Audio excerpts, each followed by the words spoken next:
Welcome into WarUp on the WPIAL. Greg Warnock, Jeff Upson with you here. And Jeff, we got a lot of wrestling to cover, and I know the show went long last week, so let's dive right in because we got a lot of wrestling to cover.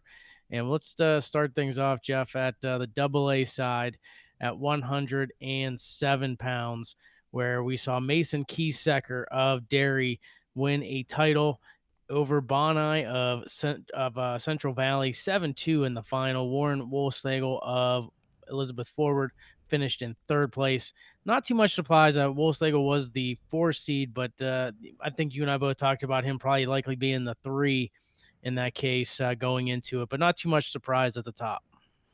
Yeah, I would say there was very little surprise at 107 overall. A few switches from the sectional tournament, but between McClure, Thomas, but this was pretty much chalk, right? Wolfslegel and Hanning, they've gone back and forth.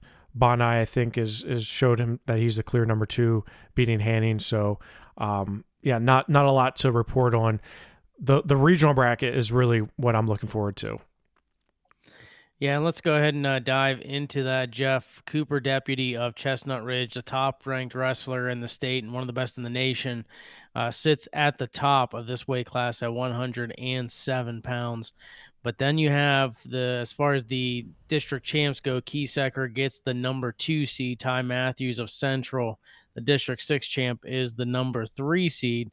Top 7 out of the Southwest and Double A advance to the state tournament. How's it look for the WPIL here?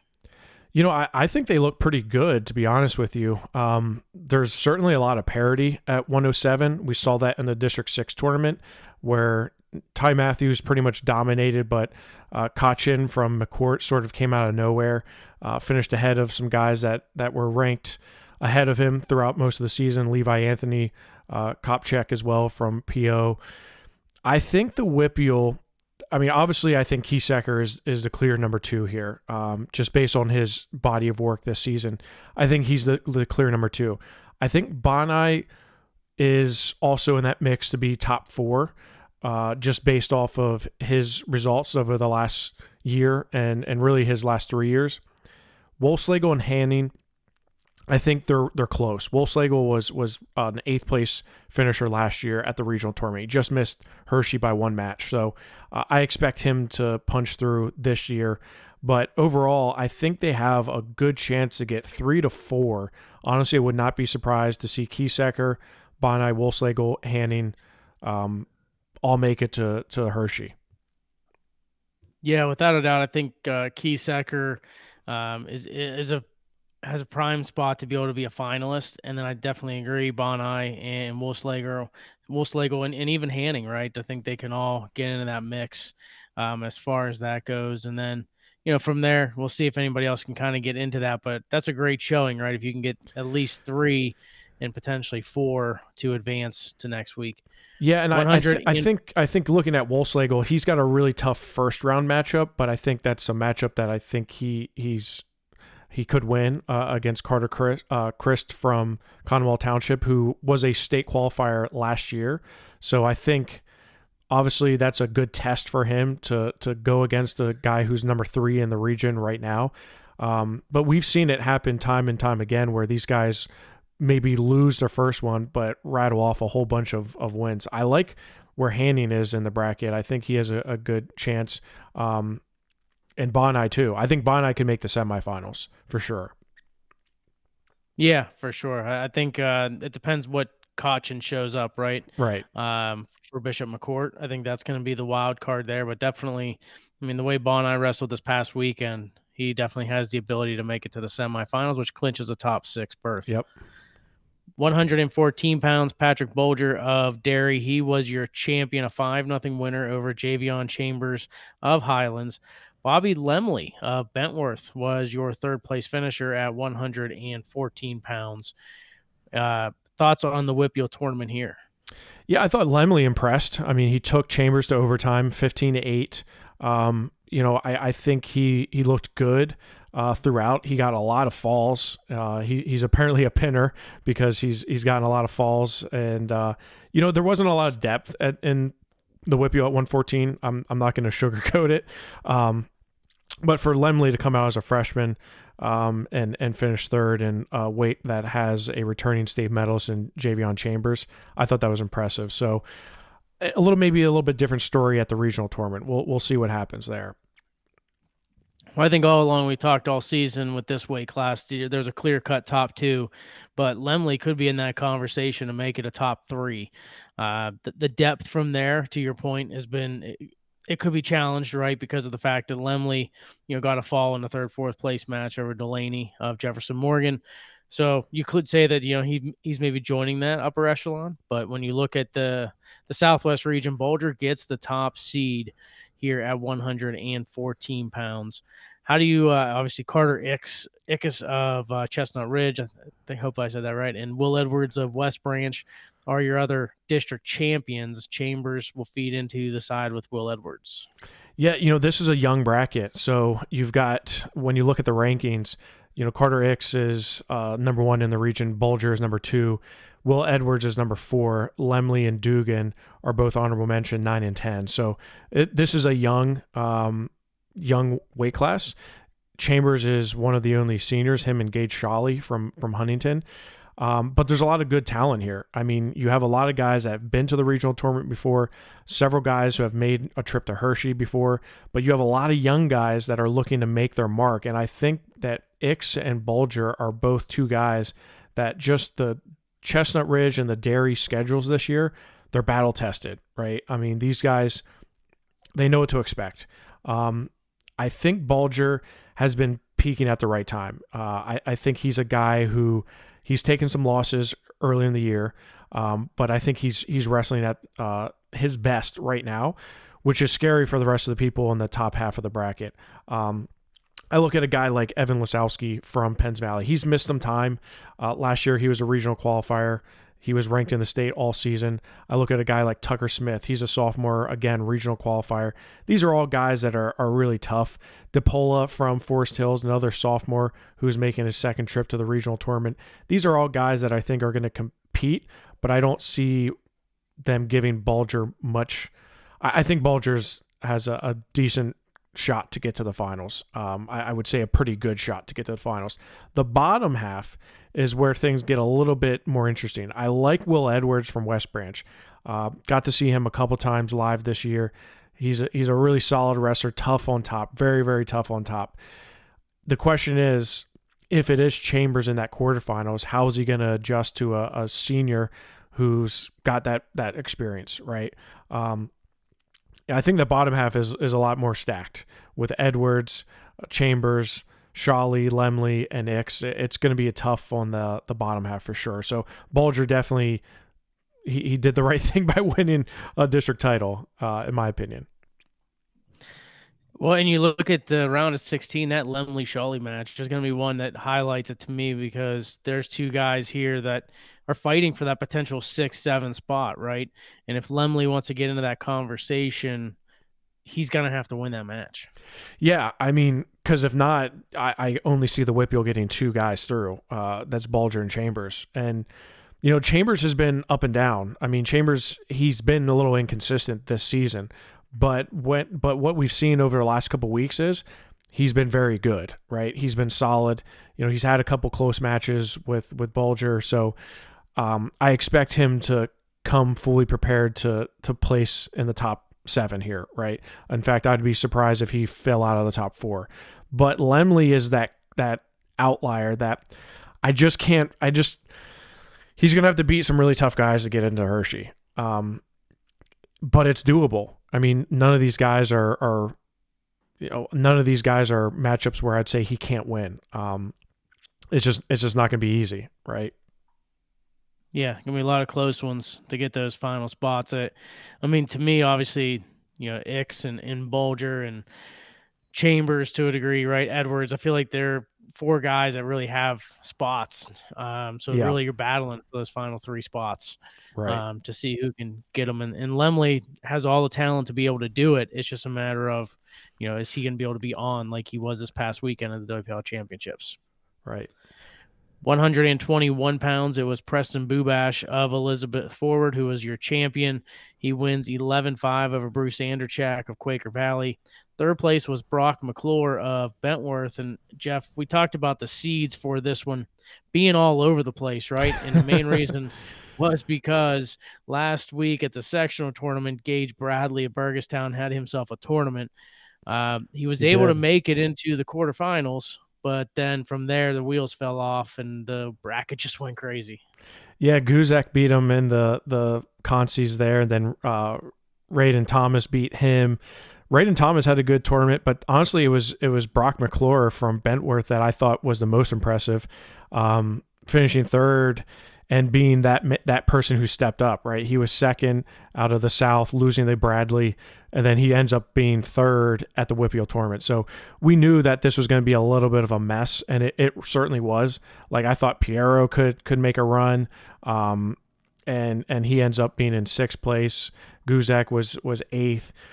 There was no doubt that the top two here were very solid with Bubash and Anderchak, right? But there was a lot of wide openness, right? And it showed. But 121 in the region is not pleasant.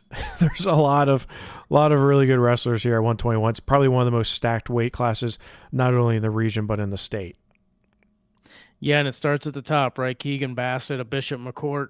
But then you also have guys like Max Dingus of Penns Valley, Dakota Santa Maria of Tussey Mountain, Garrett Wyan of Chestnut Ridge. Then you throw in Bubash and Anderchak.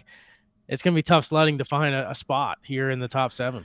Caleb Hummel, too. You throw him in there. Caleb Hummel's a three-time state qualifier. Anderchak's a two-time state qualifier. Bubash was a state qualifier last year. Wyant was eighth in the state. Santa Maria was fifth. Dingus was third, and Bassett was fourth. And oh, by the way, Bassett just demolished Dingus in the District 6 final. So, yeah, this is just a crazy weight class. But I will say, Bubash, I think, I'm not saying he's at that level of a Bassett or Dingus quite yet, right? But he's not too far off. I think he's got to. I mean, yes, you're looking at a matchup with him and Dingus in the quarterfinals, but honestly, I think after that, it can open up for him. Anderchak is the one that I'm curious to see because he's not doesn't have quite the easy path. Carson Mowry from Central is right there in the first round. That's not a easy first match. Then he's likely going to get Wyant, right? Wyant is somebody who had been down at 14, now he's up at 21, returning state medalist last year. That if he wins that one, he secures himself a trip to Hershey, right? And you're essentially saying, okay, now who is the other one that's potentially going to get through? I can't see more than two guys. I cannot see Brock McClure hitting, lightning striking twice in 2 weeks. I just can't see it happening. Yeah, the top of echelon talent here is so high at 121, right? To be able to slide into that, you're going to have to probably beat an Anderchak, or to your point, Or a beating somebody Hummel. like Caleb Hummel Right. to get in. So definitely, upsets happen all the time, but this is one of those weight classes where it's a pretty clear cut top of this weight class. Yeah, I would say it's so top heavy. There's going to be some state medalists that are going to be pushed to make it out of the region. That's how deep it is. So I do think Bubash and Anderchak make it through.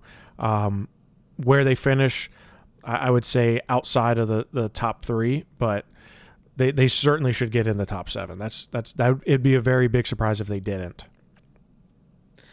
127 pounds, Cam Baker of Burrell was a winner by a major decision, 16-5 over Austin Kasanovic of Avonworth in the final. Noah Patton of Washington finished in third place. Overall, Jeff, Cam Baker winning big, I think, is a little bit of a surprise, but not surprising he won by any means. But, the rest of the bottom half, very competitive, between the likes of not only Patton, but Danny Smith, Burgestown, Ely of McGuffey. So really, these guys kind of beating each other up the last couple weeks. Yeah, Noah Patton was definitely the one that struck me. He was third out of the South. He ends up finishing ahead of both guys that were second and third. And if you look at the results here, talking about how inconsistent this is, Noah Patton gets teched by Daniel Smith from Burgestown, 17-1, right? Tech falled in the quarterfinals. Drops down, beats Clay Neely, who won the section the week prior, and then he wrestles Smith again. This time he beats him 5-2. I mean, I've been teched a lot in my career. Greg, I don't think I got teched and then beat somebody 5-2. Like I mean, I know the scoring was a lot different 20 years ago, but I mean, that to me is just like, that just sums up how kind of wild 127 was when you get teched in the same tournament and then come back and beat the guy 5-2 to finish third. So I thought Noah Patton had a very good tournament, but this was all over the place. Yeah, I saw that same result, and I was just sitting there thinking the same thing as, when I was wrestling, that would never happen, right? Right. I guess with the scoring now, yeah, I mean, 2 7-point moves, it could certainly happen. But boy, yeah, what a turnaround in 24 hours for sure. Right. 127 in the Southwest region does feature returning state champion Dom Deputy at Chestnut Ridge. He is at the top, and Cam Baker of Burl, the number 2. Those guys have had some really good matches this season, and it certainly seems to be on a collision course for one another here in the finals. But how does the rest of the Southwest region look? It depends on what Austin Kasanovic shows up. But if it's the one that has been wrestling at a high level, I think he's in the top 5, no doubt. Right. Cam Baker is obviously, like you said, in a collision course. I don't see anybody between him and Dom Deputy that's going to push either one of those two. Right. I just, with the margins of victory, even though we just talked about a guy getting teched and then beating him, I don't see anybody touching Dom Deputy or Cam Baker. Kasanovic, I think, can be the clear number 3, but he's going to have some tough competition with Connor Myers. I like Lucas Smith. I like Tussey Mountain's freshman Caden Husick. I don't know if he's quite there yet. Even DeLujas from Westmont Hilltops, he's got some good wins. Logan Moss from Forest Hills. To be honest with you, after Noah Patton's performance, it makes me wonder, is he really the guy? Because like Clay Neely is a returning state qualifier and he's 5th out of the WPIAL, right? I really think Noah Patton, that first matchup with Lucas Smith, that's going to tell us a lot about how serious he is about making it to Hershey. Because if you told me Noah Patton was in the semifinals, I'd be a little bit surprised, but not entirely, because those are winnable matches against Lucas Smith and then likely Connor Myers from Penns Valley. Connor Myers is really good. Consistent throughout his career, but he hasn't made it to the Hershey, the state tournament quite yet. But yeah, so I would say betting 2.5. The WPIAL's going to get 2.5. They're going to get half a human to Hershey after Cam Baker and Austin Kasanovic. I'm not sure which half that's going to be. It's either going to be Patton or Ely, but I'm not sure which one. Or even Danny Smith, who teched Patton on Friday. You're right.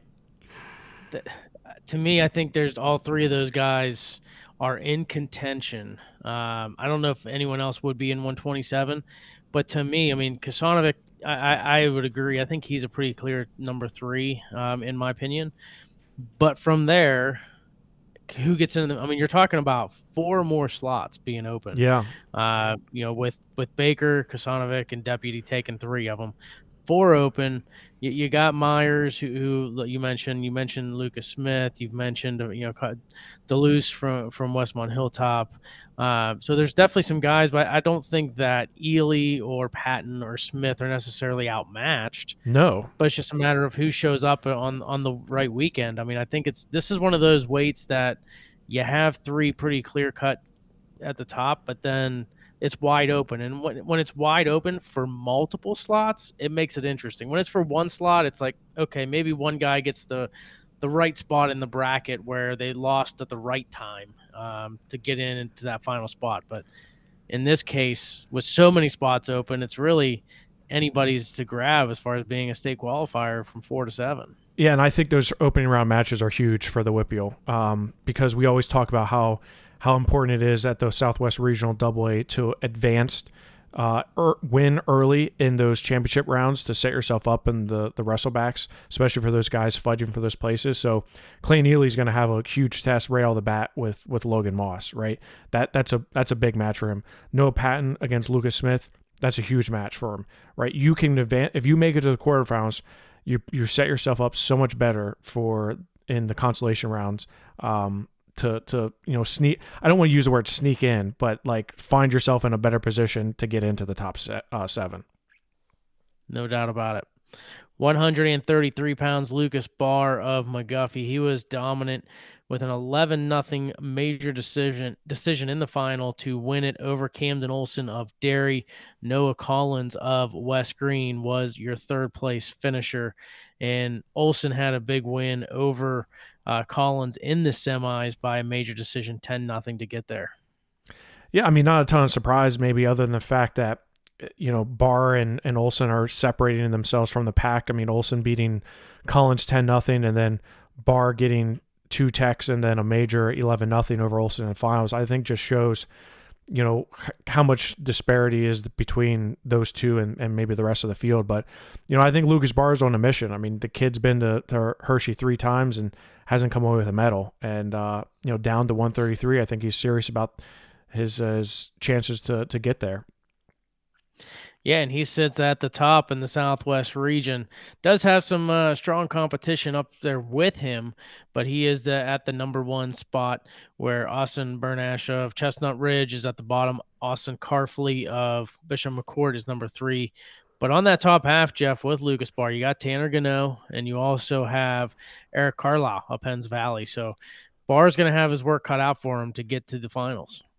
I mean, outside of 121, 133 is one of the more stacked weight classes. It's got a lot of talent. Now, maybe not when you look at the credentials, but it's certainly a really good weight class. You had mentioned about Tanner Gano, right? Tanner Gano lost in the district finals to Austin Carfley, who's he's good. I mean, when you wrestle a Bishop McCourt schedule, obviously you're going to see some of the best competition. But I mean, he's 19-14, right? He's taken 14 losses this year. And he ends up winning a District 6 title over a guy who is a Division 1 recruit and a 2-time state medalist in Tanner Gano. So, and then you have Eric Carlisle, who's a 2-time state qualifier from Penns Valley, ends up 3rd in that weight class. You have Brady Kostick from Richland, who was a state qualifier last year. Throw in Griffin Tinsman, who is a 2-time state qualifier. Hayden Stripmatter, Austin Bernash, who has wins over some of these guys ahead of him. It's a crazy weight class, to be honest with you. Lucas Barr, yes, him being at the top is... You had mentioned how deep it is on the top, and I would agree with you. You have 3 top guys there with Lucas Barr, Carlisle, and Gano. That's a tough side to be on. But the bottom is not much easier with Carfley, Tinsman, Olson, Kostek, and Bernash. It's going to be a meat grinder down there as well. But if Carfley, it's the same Austin Carfley that we saw at the District 6 tournament, I mean, he's gonna pose a problem for a lot of these guys. Tinsman's dangerous. Bernash is pretty dangerous from Chestnut Ridge. Kostek, he had a win over Brady Slicker earlier this year. I really like a lot of these guys. Camden Olson is sort of the outlier to me. Where's he going to end up? That's the question, because he can certainly be in the top 7 here. But outside of that, I would say 2. I would say 2 for the WPIAL. Noah Collins is going to have a hard time finding a way in. But the good thing is he has wins over a guy like Austin Bernash. He's competed against some of these guys. So let's say Collins beats Brady Kostek. He has a win over Austin Bernash already. So again, there's a path. I just don't know how likely it is that that's going to happen. Yeah, I mean, if you're the WPIAL, I mean, this is probably the best you have as far as the bracket working out on the top half, and in this, I guess I should say in the bottom half, right? Yeah. Because you have Collins with the ability to make it to the semifinals. I mean, there is a path. I mean, Caustic would probably go in as the favorite against Collins, but Yes, I would how say. much? Yeah, yeah. Collins has a chance, and the same with like to your point, he's already beaten Bernash. Collins very well could make it into the semifinals and claim that, top six spot. Now that would make it tougher for someone like Olson, who now has to beat probably both Tinsman and Carfley. But again, it's not out of the question for him to be in that mix. So really, I mean, I think Barr's got he's got the toughest side with having to beat Carlisle and Gano to be able to get Mm. to the finals. But if he wrestles the way he has the last couple of weeks, I don't see anybody beating him either. Yeah, I mean, it's just crazy that District 6 ended up the way it did. You know, and to go back to Collins and Bernash, that was a 13-8 match for Collins. So it was a lot, there was some points put on the board by both these guys. That was at the Thomas tournament last month. So, I think Lucas Barr, like you said, if he wrestles like he has been, he has a chance to make it to the finals. But he's going to have to go through some serious firepower with Carlisle and Gano. On paper, I'm not sure who's the favorite, but I would say a guy who's a two-time state medalist in Tanner Gano is probably favored. But like Carlisle, those two are very evenly matched, which is surprising that those two haven't met. But Barr's always been a little bit heavier. So, but they do have a lot of common opponents. They have Drake McClure as a common opponent. Barr has beaten McClure 3 times. McClure has beaten Carlisle twice. So I give the edge a little bit to Barr, but that's a tight match. 139 pounds. What a tournament for Michael McNeil of Derry. Wins the WPIAL title over Drake McClure of Bentworth 6-3 in the final. He also beats Mason Wright of Best Center 4-1 in the semis. And how about Jake Stewart as well for Burrell? He not only he did drop a decision 8-0 to McClure, but then he comes back and beats Mason Wright 4-0 for third place. Yeah, I mean, Mikey McNeil was definitely the surprise of the tournament for me. He certainly has had a good year as a freshman between him and Will, his brother.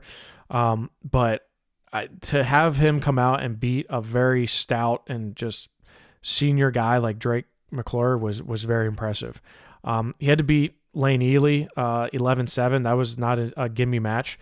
Beating Mason Wright, again, a senior, somebody who has been there, done that. He's qualified for Hershey twice already in the past, so that was huge for him, for Mike McNeil, and it really sets him up for the regional tournament to put himself in a position, because 39 in the region, it's certainly wide open. And Mikey McNeil has kind of competed against all these other guys, and a guy like Jacob Stewart from Burrell, he's another one that I think between him and Wright, both of them can find themselves in qualifying for Hershey. It just depends on how things match up. Yeah, and he's McNeil's in a better spot now, right? Because you have Drake McClure and Owen McMullen, Bishop McCord on the same half of the bracket, exactly, at the top.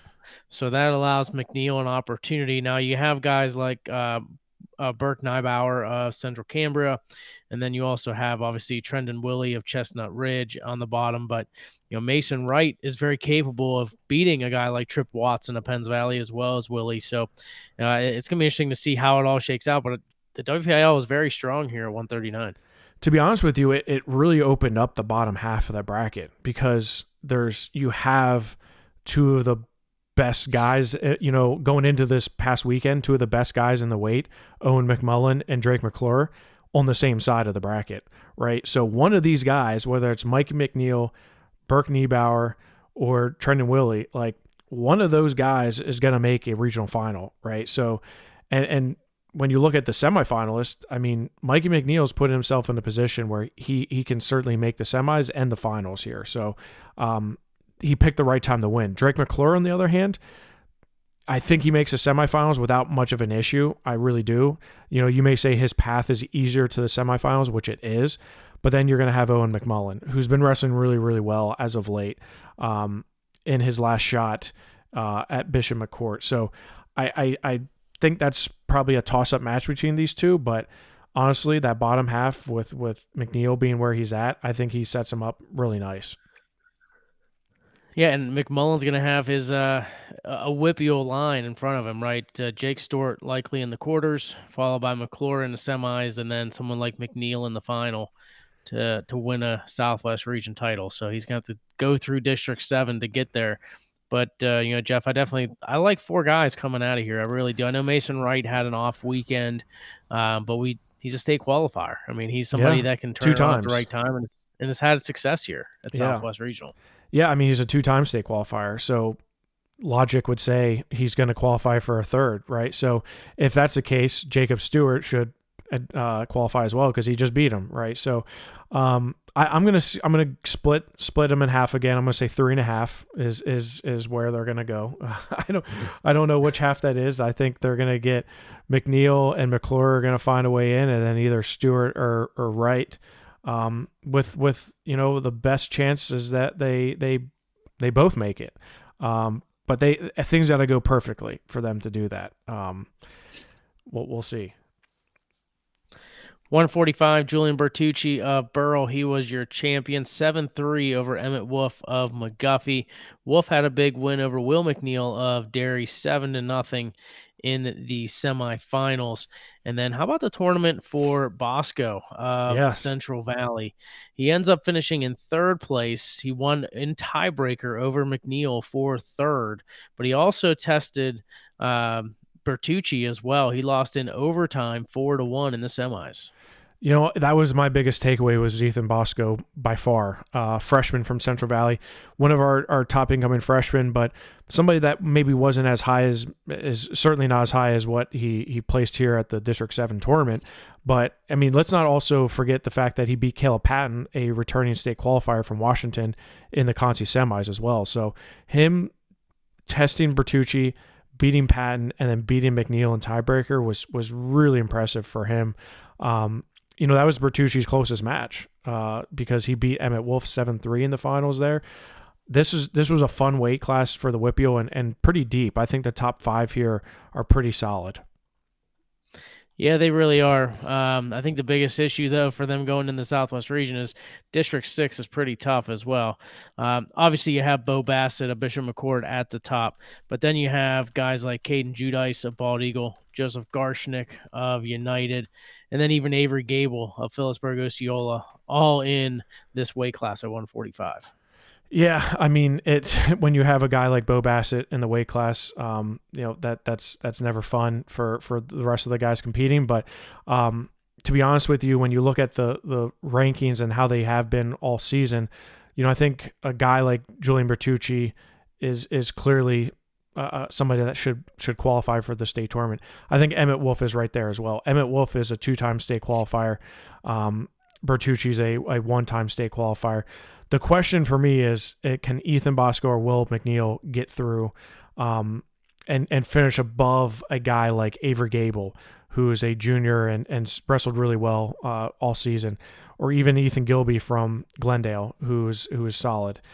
When you look at kind of these first-round matchups, I like Bosco's first-round matchup against Gilby. I think that's a very winnable match there for him. Wolf and Gable is probably the one that I'm watching the most because Wolf and Gable is certainly the matchup that I think the winner there makes it to the semifinals because District 5 second place Hildebrand is not that he's not better than Wolf or Gable. So I think the winner between Wolf and Gable makes it to the semifinals. So you could say it's either a good draw or bad draw for Wolf.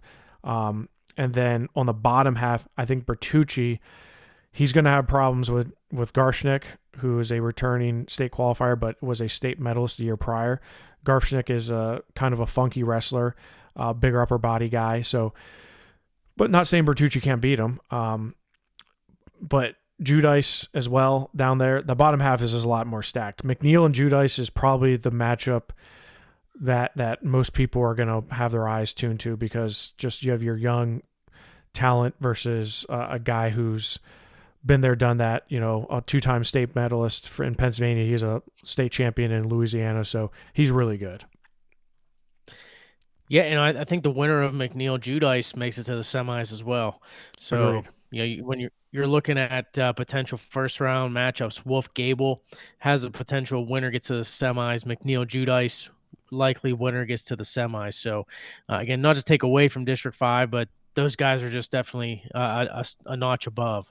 So that's just something to kind of keep an eye out for. But then, yeah, to your point, right? Like then you got in the quarters, Bertucci, Garshnik will be a fantastic matchup. Let's not discount Patton, right, as well, Yeah. because you had mentioned obviously state qualifier. Could he pull an upset on Garshnik? I mean, it's certainly possible, but that's going to be good. And then Bosco, obviously, he's got a good one against Gilby. I like his chances of winning there, but then he feeds right into Bassett. So, but what's good for Bosco is he'll drop down into the consolations where he'll have maybe a Bizup or Hillenbrand and be able to advance to potentially wrestle for that seventh place matchup. So, to me, I mean, I think the WPIAL's got some good spots here, and definitely has the ability to, I think, get three across. It's just a matter of which three it is. Right.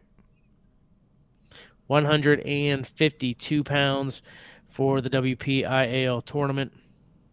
The champion was Early of Frazier. He had the big win over Boyer of Elizabeth Forward 5-3 in the final.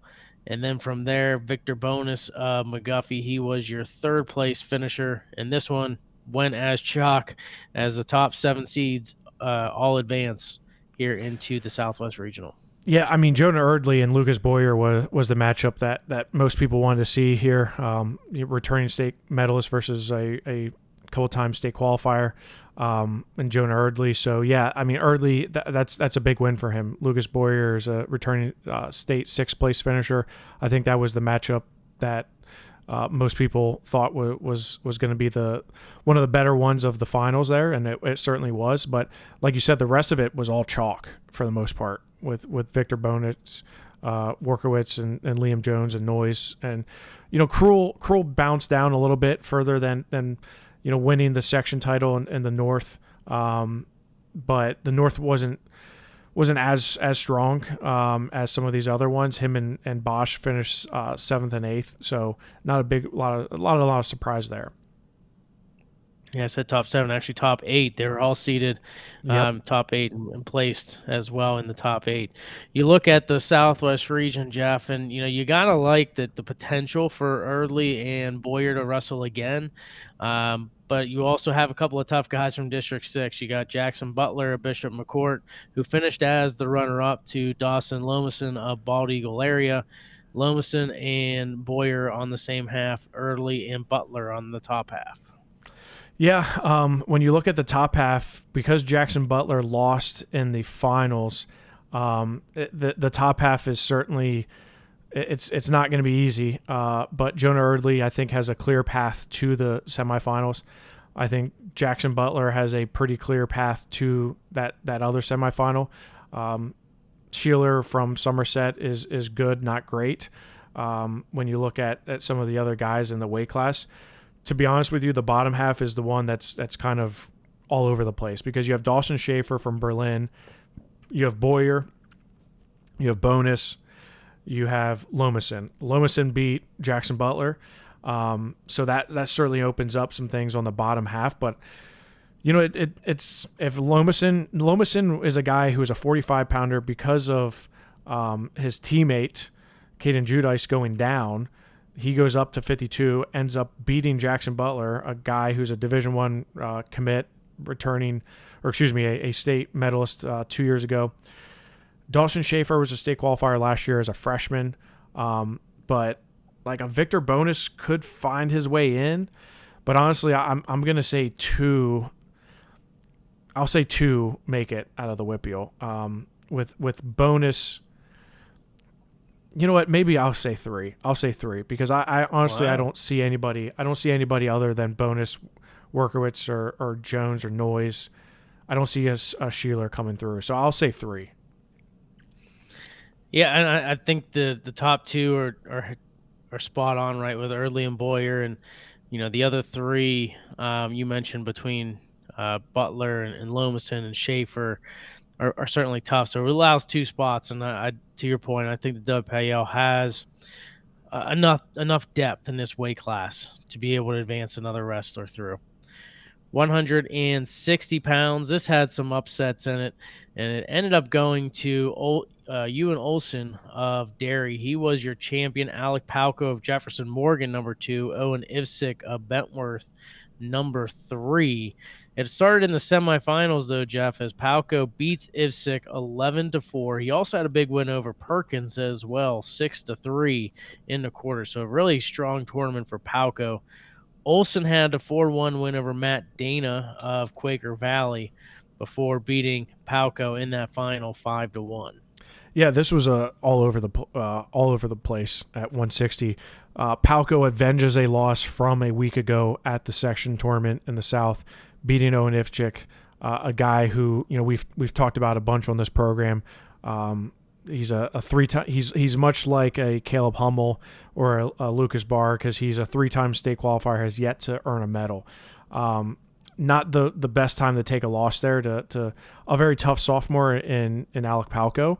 Ewan Olson was sort of the steady horse here. He beats Braxton Carr from Laurel, who himself is a returning state qualifier, and he beats Matt Dana, who he had split matches with prior to.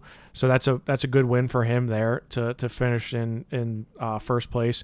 But Palco, Ivchik, I mean, I think you can probably say that's a toss up going into the next round. But a lot of depth here. Perkins got an injury default over Dana, so I'm curious how healthy Dana is, because then Dana ended up beating Braxton Carr by tech. So it's interesting that you see him injury default and then wrestle after that. But the WPIAL has a lot of depth here at 160. You got to wonder if some of that is, hey, I know where I'm going to be in the bracket.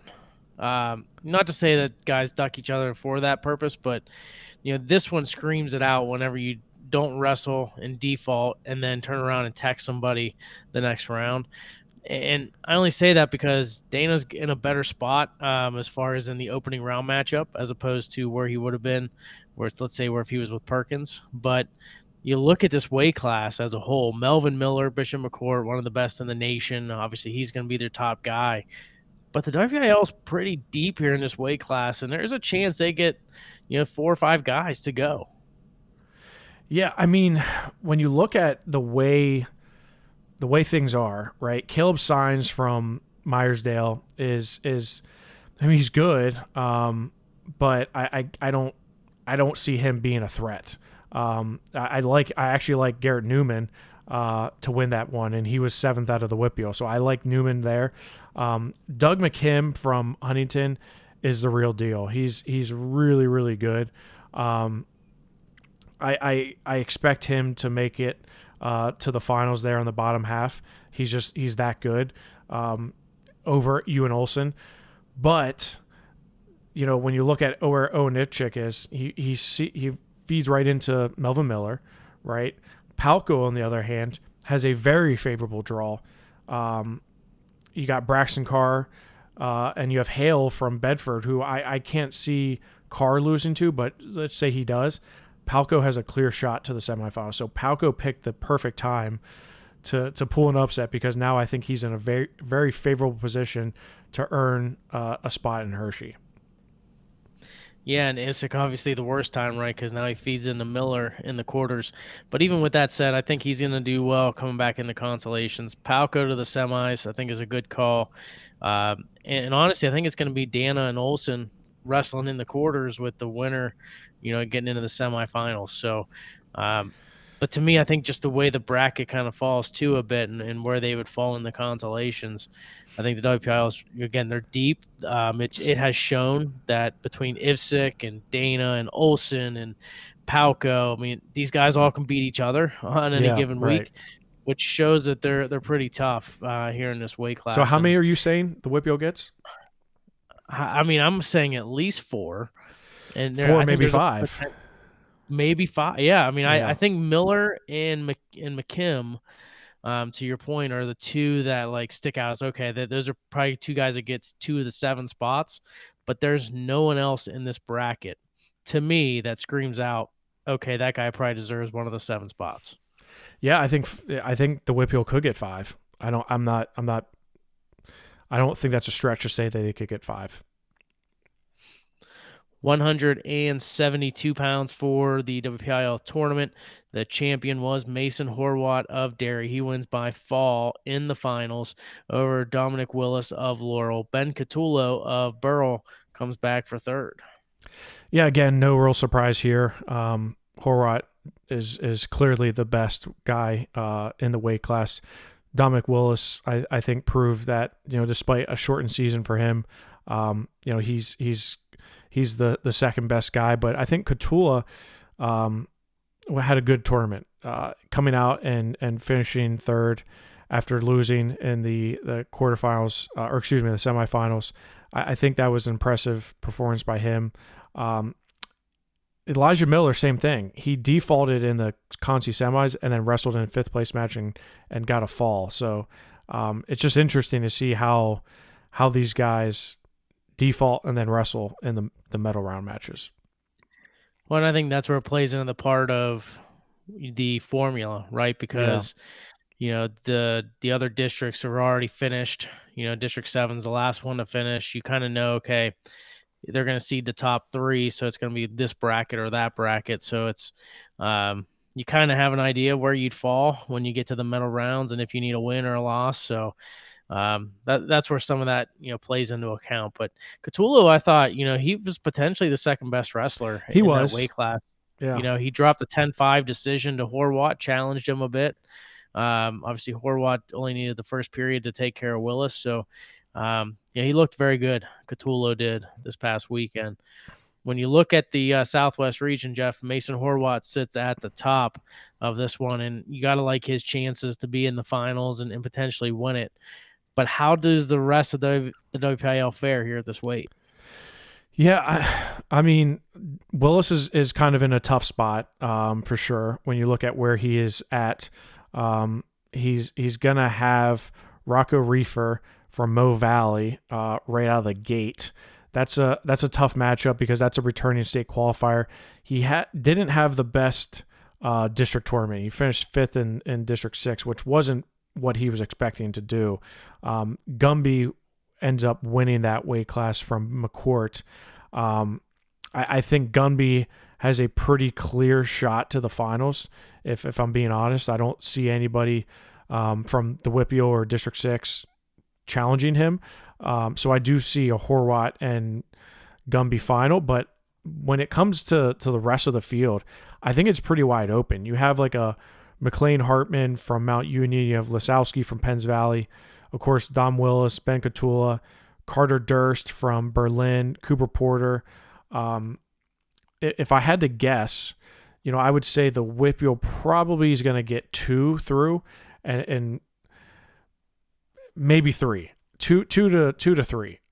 Willis and Catula, I agree with you. I would have liked to see a true second match there between Catula and Willis because I think Catula has been wrestling really well. Yeah, I mean, and it's not the deepest of weights for the WPIAL per se at this one, but the way he's wrestling, I like Catula. If he could continue to do what he did this past weekend to be in that mix to advance into Hershey. I could honestly see him making the semifinals. I could see him beating Flickinger and then beating Porter to make the semifinals. So if of all the WPIAL wrestlers here outside of Horwat, I think Catula got a very favorable draw. Yeah, absolutely. 189 pounds, Brady Brown of Derry. He was your champion by tech fall over Malachi Peak of Best Center. Trey Dunlap of Quaker Valley, your third place finisher. Not a whole lot of surprise here. Peak ends up squeaking by Dunlap 3-2 in UTB. I think that was the matchup that most people were saying was probably going to be the closest. Peak had a little bit of a close match with Jack Miles from Laurel, but the top 3 here were pretty set. Brady Brown of Derry, he's looking to try to be on a collision course with Kyle Scott of Tyrone. Scott is the top seed. Brown is the number 2. He's got some a tough path though. Obviously, CJ Pensiero of Bishop McCourt, Jaden Imlar of Chestnut Ridge, all there. But you look at this weight class as a whole, outside of Brady Brown, WPL might have some tough sledding here at 189. Yeah, I don't expect a ton of WPIAL guys to get through outside of Brown, but I will say Peak and Dunlap, I certainly think are in the mix. So I am going to say two. I do think two can get through.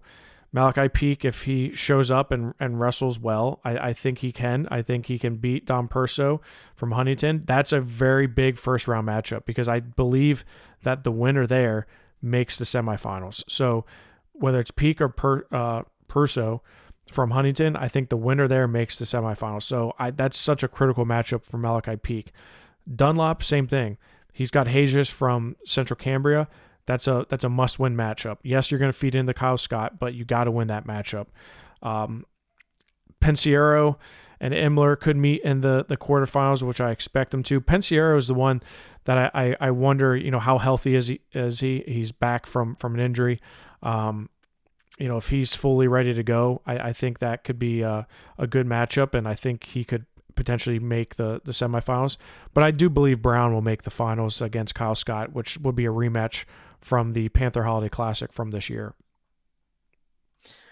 215 pounds, Noah Lehue, a best center. He was your champion. He defeats Colton Carlson of Laurel 8-1. Aiden Kuhn of Burrell had himself a really strong tournament to finish in third place. And I think we said that too. I think we said that last week was like, hey, if Aiden Kuhn shows up, like he could certainly find himself in the mix after not doing very well in the section. And he finished third in the section and he finished third in the district. So he had a very good weekend, I think. Noah Lehue I think that's an impressive win over Colton Carlson. To be honest with you, I thought Carlson was going to win that one, and Lehue's just been having such a good year. A guy who's never made it to Hershey before, but he's wrestling like a guy who's just been really, really well. So impressed by him. But when you look at the Southwest region, it gets a little ugly after some of these other guys, these top two guys. Yeah, I mean, obviously, the guys like Ty Blasco and Aiden Kuhn, they've had their moments, right? Like Aiden Kuhn had his this past weekend. Blasco beat Kuhn in the quarterfinals on Friday before Kuhn beat him for third and fourth. So, like, these guys have beaten each other up a little bit, but yeah, they're not quite at the level of Carlson or Lehue to be able to potentially get into that top 7 mix. I will say, though, anything's possible at 215 because it's not super deep after the top 4. Erdman, Marquez Gordon, Andrew Ryan. But Andrew Ryan, I mean, he's outside the top 4 with Lehue and Carlson. Honestly, anything can go. So I say 2, but again, if Kuhn wrestles like he did on Saturday, like he could find himself in the top 7, to be honest with you. Like, that's crazy for me to say, but he really could because it's not set in stone like some of these other weights that we've seen. 285 pounds in the WPIAL tournament. Your champion was Colin White from West Green. He was a winner 4-2 in the finals over Casey Wilson of Laurel. David Peters of Greensburg Salem finished in third place. Yeah, I mean, we knew kind of what to expect here, all right, with Casey Wilson and Colin White clashing. The question for me was who was going to end up finishing third and fourth, and David Peters does end up beating Joe Wilson, so it made us look kind of stupid because we said that Joe Wilson may or should have been the 3rd seed last week, but Heath came back and had a good tournament, finishing in 5th place, but it's certainly a little bit more wide open after those top 2 guys. You look at the Southwest region, Jeff, and Caleb Rodriguez of Bishop McCourt, a solid guy. He's on the bottom half. Colin White of West Green at the top. These two guys seem like they're on a bit of a collision course to face one another in the finals.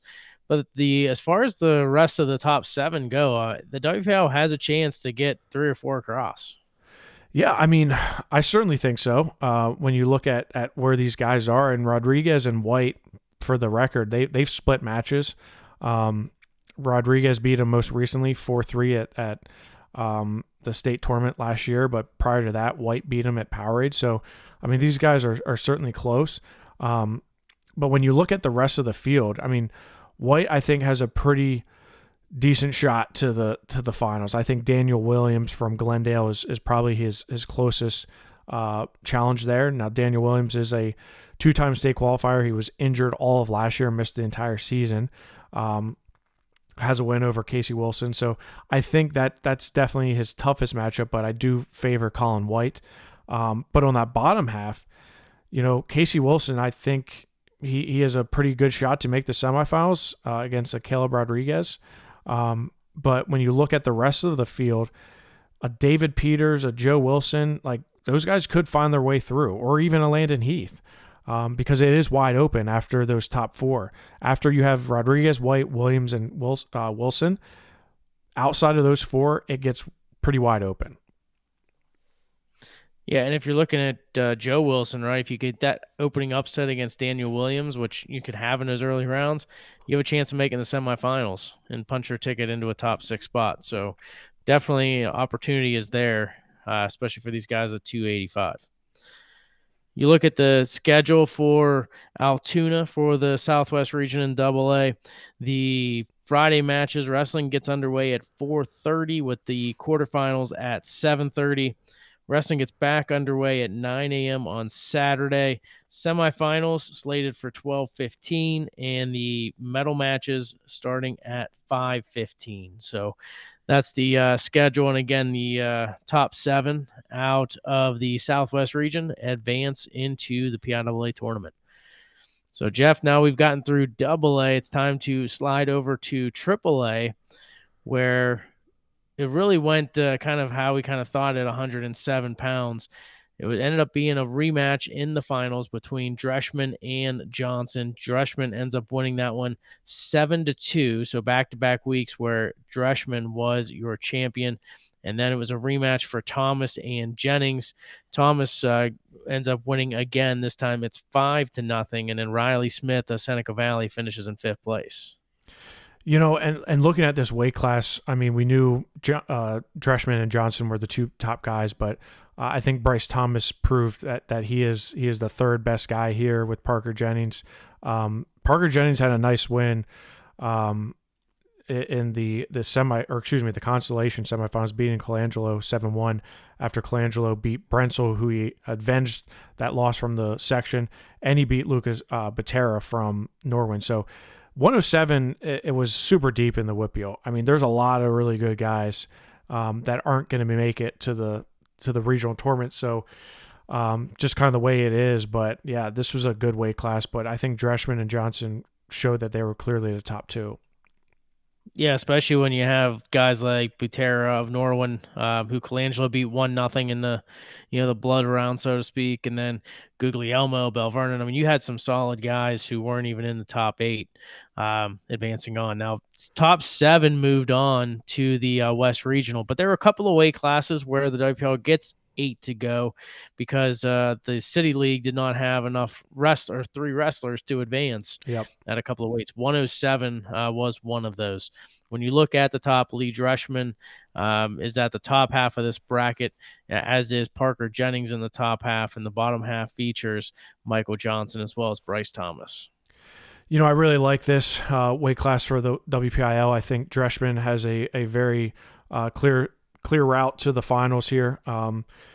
Just looking at the rest of the field, District 6 isn't super, super strong. I think Piscotti from Altoona's, he's good, but I think that matchup with Colangelo is actually a really good matchup right out of the gate. If I had to be honest, I'd say Michael Johnson is the clear number 2. I think we're going to see a rematch from the WPIAL tournament, and honestly, I can't see it finishing much differently than it was at the WPIAL tournament. I can see Bryce Thomas finishing 3, and yeah, I mean it's a shame because we're going to see so many of these rematches. We're going to see so many of these guys face each other, for the third or fourth time already this postseason. I think when you look at it, it's probably going to be like it was last week: Dreschman, Johnson, Thomas, and Jennings. I think Riley Smith is going to probably finish 5th, or Joey Sinan as well. I can see all the qualifiers being from the WPIAL. That's how good I think all these guys are. So that just shows you how much depth there is, but also how much, these guys are going to be seeing each other head to head so often. Yep. Yeah, I'd agree with you. It's you're going to see a lot of rematch. It's going to look like a similar tournament to last week, but at the end of the day, I think the top five will be the same top five going on to the state tournament. 114. What a mess in the WPIAL. Let's start with the big upset, I think, that happened in the semifinals, right? Bennett Ferraro, Pine Richland beating Nick McGarity, Peters Township 12-9. McGarity didn't look very good, to be honest with you, this past weekend. He had a tough one against Islamov of Baldwin in the quarters, 8-5 as well. And then he defaults out to finish sixth. That really just creates a whole other situation with the West Regional, which we'll get to in a minute. But Zach Rehack of Thomas Jefferson, he ended up having himself a great weekend. Yep. He ended up going to overtime against Zach Franks of Connellsville, beats him in overtime 7-4, but he knocks off Dylan Barrett 11-5 before he ends up winning in the finals by major decision 13-3 over Ferraro. But then how about Jackson Hoy of Trinity? He comes into this as the 7 seed. He pulls out a major decision win over Stragan. He gets majored by Dylan Barrett 13-1, and then he ends up beating Barrett 4-1 for third place. Boy, this weight class was all over the place. It really was. It was a mess. You said it right out of the gate here, and honestly, Rehack was so good. That match against Franks, you just felt like he was going to win that, but that match against Barrett, he was just. I mean, he never let up. He scored early, and then I was thinking, okay, well, Barrett's escaped. It's going to get a little bit closer now. Rehack just turned it on and never looked back. But Jackson Hoy, what more can you say about Jackson Hoy and how well Trinity overall, I thought, wrestled really good this past weekend. I thought they had a good section. I thought they had a good WPIAL tournament too. McGarity was certainly the one that was like, okay, what's going on with him? Because he didn't look great against Islamov, loses to Ferraro, injury defaults out. And let's not discount the fact that Ferraro, he beat Bo Fennick from Franklin Regional in the semis, in the quarters, then beats McGarity, right? But Rehack, he was firing on all cylinders in the finals. I was very, very impressed with Rehack. And to be honest with you, just seeing these TJ guys and what Mark Alamang and Kellen Stout, what they're doing at TJ, like it's crazy. I didn't think they were going to have as much success as they were that quickly, but man, I feel like they're really getting all their guys to wrestle at a high level quickly into their tenure. So yeah, 114 in the WPIAL was a mess. When you have guys that were returning state medalists, Dylan Barrett and Nick McGarity finishing in the top 6, finishing 4 and 6, that's how you know it was crazy. And you know what? I think this West Regional is going to be equally as crazy as far as how is this going to finish from 1 to 5. Because, first of all, you get Zach Franks, who thinks he's eliminated, but he is in because District 8 for the City League only has 2 representatives. So Zach Franks is back into the tournament. Then on top of that, you have, really to me, you have Andrew Alexander from Mifflin County, who is definitely in contention with the rest of these guys, right? He's probably the same skill level as the guys we're talking about. Shamil Islamov is going to be a tough draw for him out of the gates. And then you have at the very bottom of the bracket, because Nick McGarity defaulted out to 6th, he gets to wrestle Zach Rehack in the opening match. It's I don't understand. I mean, it's crazy. It's crazy. 114 is going to be the match that I can't wait to see how it all unfolds, because you have some really, really bad wrestlers and some really, really good wrestlers. I mean, like, I hate to be that way, but I mean, there's just some really, really bad, not good quality wrestlers and some really, really good ones. So like Jackson Hoy is going to make the quarterfinals. Dylan Barrett's going to make the quarterfinals. Bo Fennick's going to make the quarterfinals. Noah Young from State College is going to make the quarterfinals. But outside of that, Alexander and Islamov, that will be a good match. Alexander is certainly, I mean, he's a 2-time state qualifier. He's a junior. He's more of a veteran. But like a Jackson Hoy, if Jackson Hoy wrestles like he did against Dylan Barrett in the 3rd and 4th place match, he beats out Andrew Alexander. Bennett Ferraro, he's and Dylan Barrett, they're going to wrestle in the quarterfinals. That's a really good matchup, right? Um, and like you said, Zach Franks. Zach Franks went from being eliminated to now he's wrestling Landon Krupka from Hollidaysburg, who is a really, really solid wrestler. I've seen him a whole bunch this year. He's been wrestling really well, whereas Franks has not been wrestling well as of late. But Franks is a returning state qualifier who has some good wins this year. He's just not. He's just kind of in a funk right now. He could have a really good chance to get out of that. Like if you told me Bo Fennick on the bottom half made the finals, I wouldn't be shocked. If you told me Noah Young made the finals, I wouldn't be shocked. I mean, but really, Rehack and McGarity, you got to like the winner there to make the finals. Again, what level is McGarity at? Is he healthy? Where's his mind at? Because I don't know if it's a weight cut. I don't know if it's an injury or what, but he just didn't look the same this last Saturday at Can Mac. Yeah, and it seemed like that he was wrestling a bit lackadaisical, right? I Yeah, mean, I think is the way I could kind of put it is, it's like his heart wasn't really into it. Like, hey, yeah, I've got my state medal from last year, so everybody knows who I am. So, I don't have to give it my all and just be this intense wrestler like I was a year ago. Like that's the kind of vibe. Not to say he wasn't, pushing himself, but it's just that's the vibe it came off to me in those couple of matches he wrestled this past weekend. And if he shows up that way again, he's going to get eliminated and he won't advance. right. But if he shows up the way he did last year at the state tournament, yeah, he could be the champion He of this finished thing. third in the state last year. Third in the Yeah, state. And he finished sixth in the WPIAL, and now, like, of course, by default, but I mean, that's the line we're talking about. He's a two-time state medalist. He finished sixth and third. He has finished better at the state tournament than he did at the WPIAL, right? So I mean, I just, yeah, it's going to be interesting to see because he's going to have his work cut out for him right away. I mean, if I'm Zach Rehack, I'm a little pissed because I'm like, you really, I'm going to have to wrestle McGarity right out of the gate. I have a great tournament. I win the WPIAL, and now I got to wrestle him.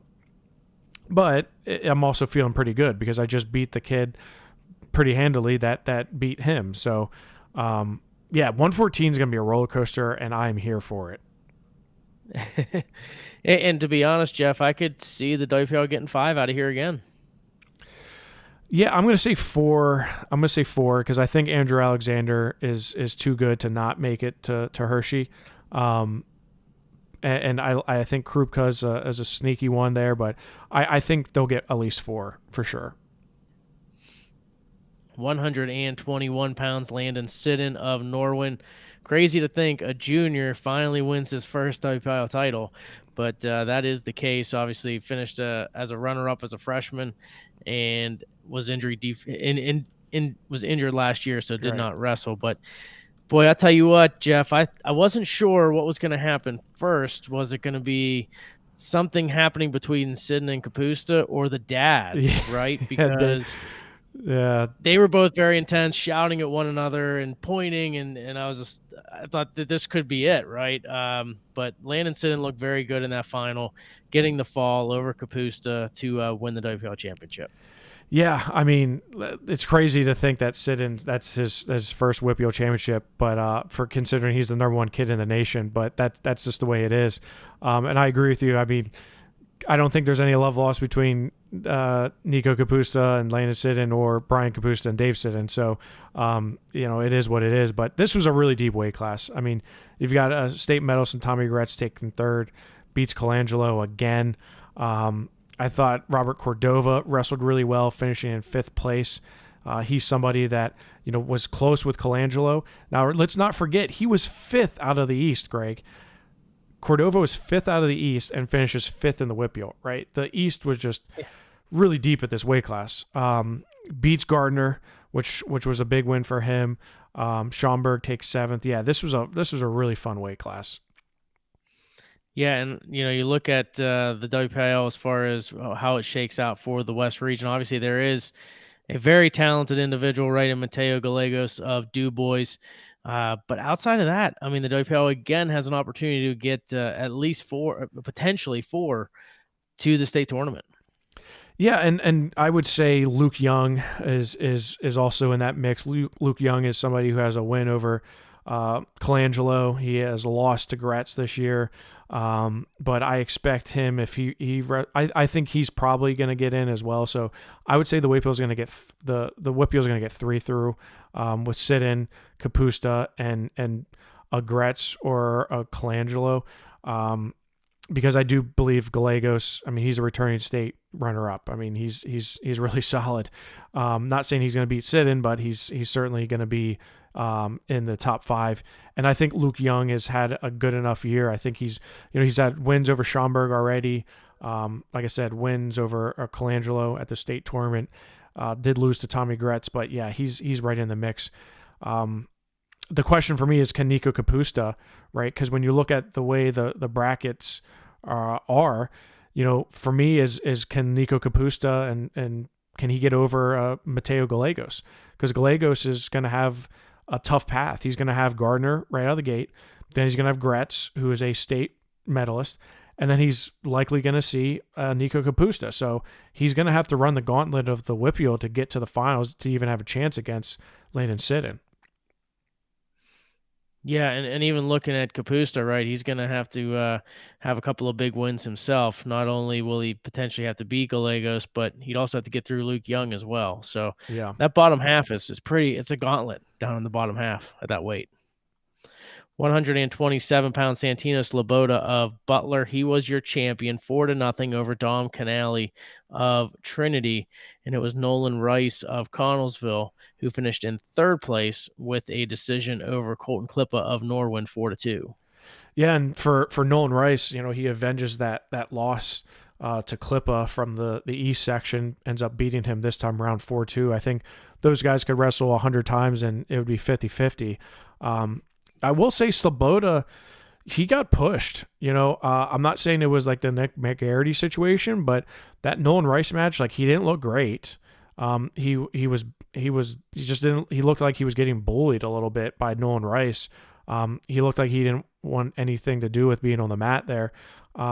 He looked better against Dom Canale, who's a returning state medalist, but still, for Santino Sloboda, being as good as he is, right? Being a 3-time state medalist, never finishing worse than 6th, you just kind of expect a little bit more.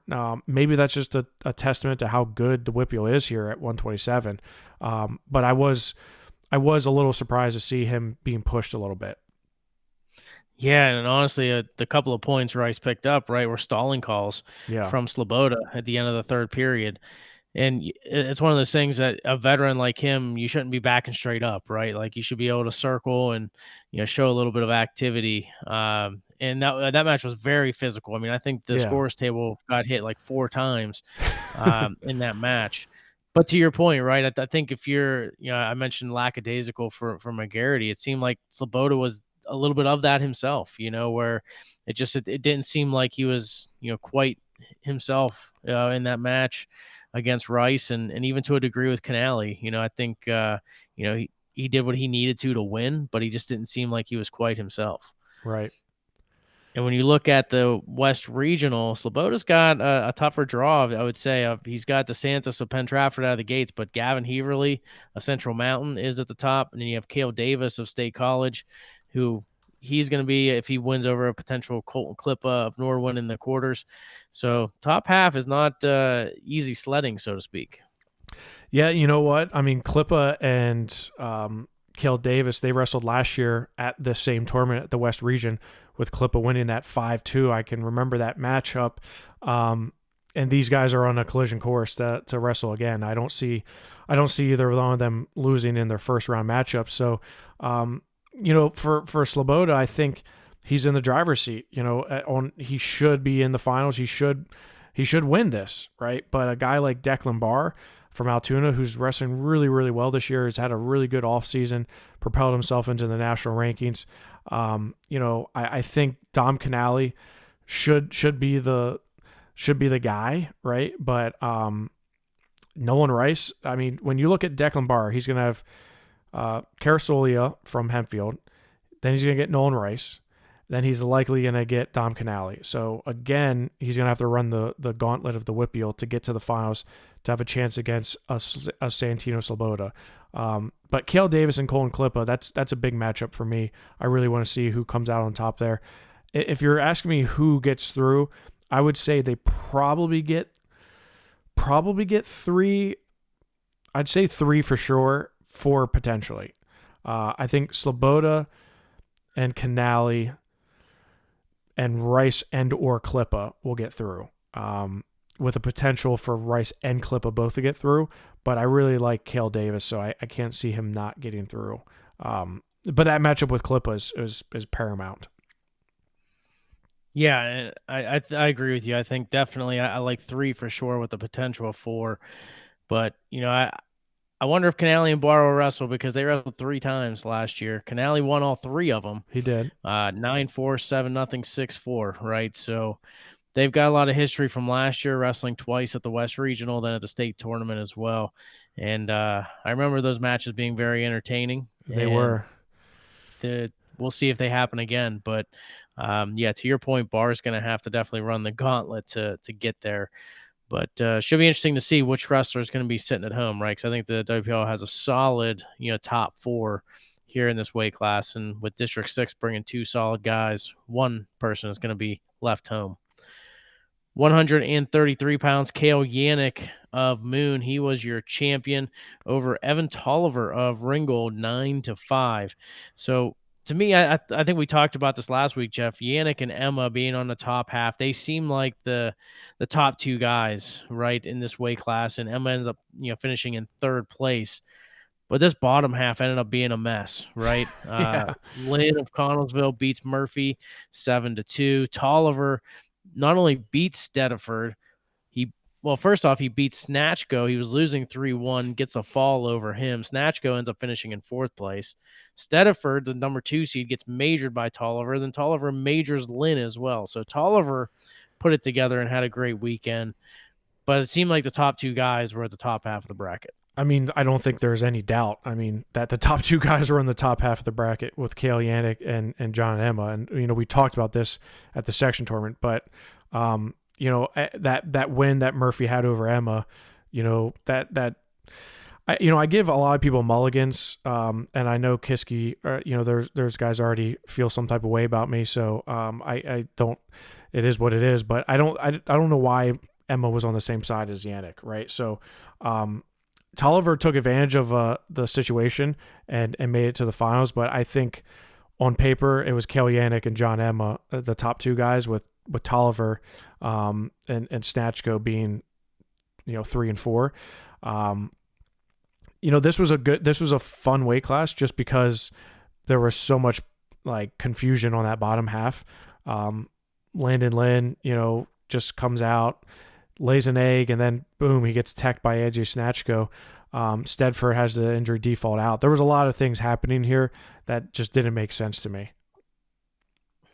Yeah, and now looking at this weight class in the West region, the WPIAL, I think getting more than two could be challenging for him because there's obviously some solid wrestlers from District 6, including Braden Weaver at the top. John Emma and Braden Weaver going to be a very good quarterfinal matchup. And then obviously Evan Tolliver and AJ Snatchko could be wrestling with a chance to go into the semis. Yeah, I mean, for sure, when you look at the outside districts, it definitely gets a little bit more challenging for the WPIAL. For example, you look at Aiden Thompson and AJ Snatchko. Aiden Thompson out of Cranberry, he beat Snatchko this year 17-13 in a wild match at the King of the Mountain this season. So I think those guys are pretty, I think they're neck and neck a little bit. But I give the edge to Aiden Thompson. I would agree with you. Outside of Yannick and Emma, it is going to be tough to get a Tolliver or a Snatchko through, because you have Braden Weaver from Altoona, who's a 2-time state medalist, was 3rd last year in the state. You also have Patrick Tarantella, who's been very, very solid in his 2 years, looking to make his first state tournament. And of course, Aiden Thompson, who was a state qualifier 2 years ago. So I would agree with you. But if there's anything we learned, 133 is a mess. So, I think Emma and Weaver is a for sure matchup in the quarterfinals.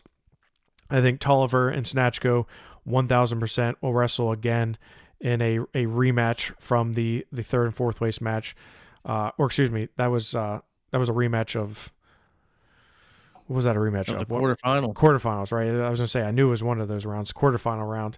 No, sorry, the round of 16. I apologize. Round of Was out of the 16. round of 16. Tolliver, I know Tolliver pinned him, but I don't remember Yeah, what the score was at the time of the fall.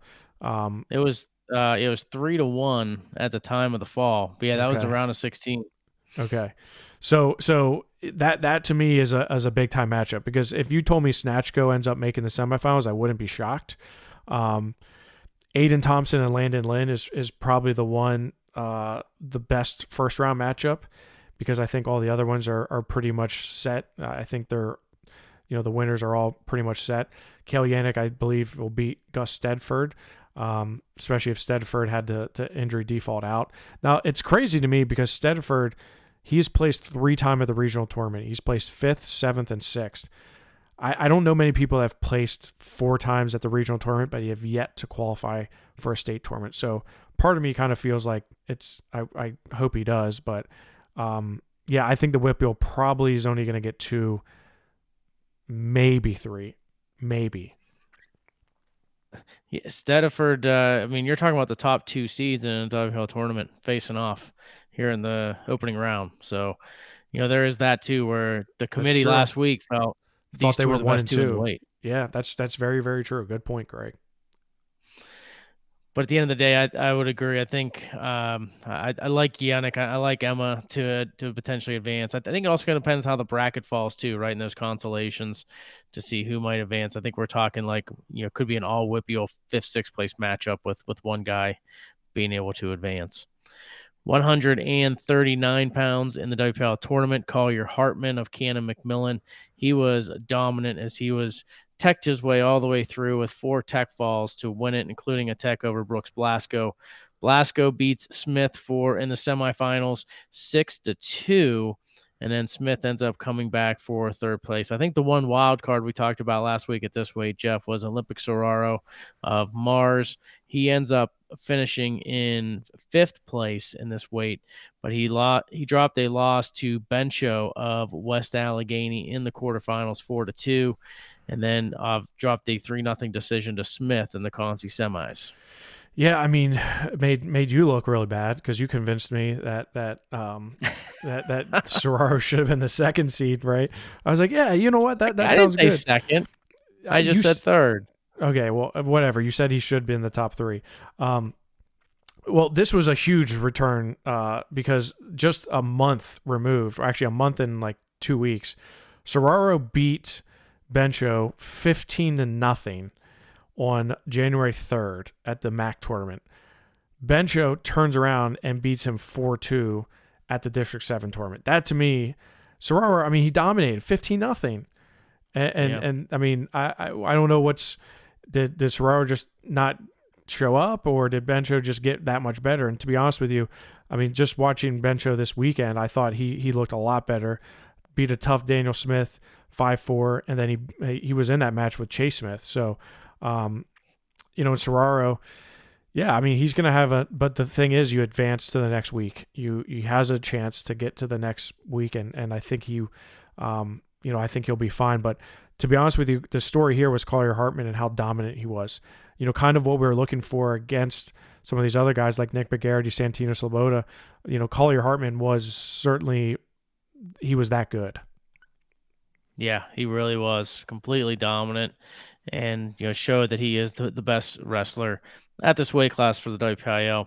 And when you look at the West Regional, for the WPIAL, you'd like them to be able to get at least 3 and potentially 4 here in this weight class. And I think it's all going to start here in the round of 16, Jeff, because I think the biggest guys outside of, let's say, the top 5 WPIAL wrestlers we've talked about, obviously Dalton Wenner of Cranberry. He was a state medalist last year, so you like him as a potential mix for the top 5.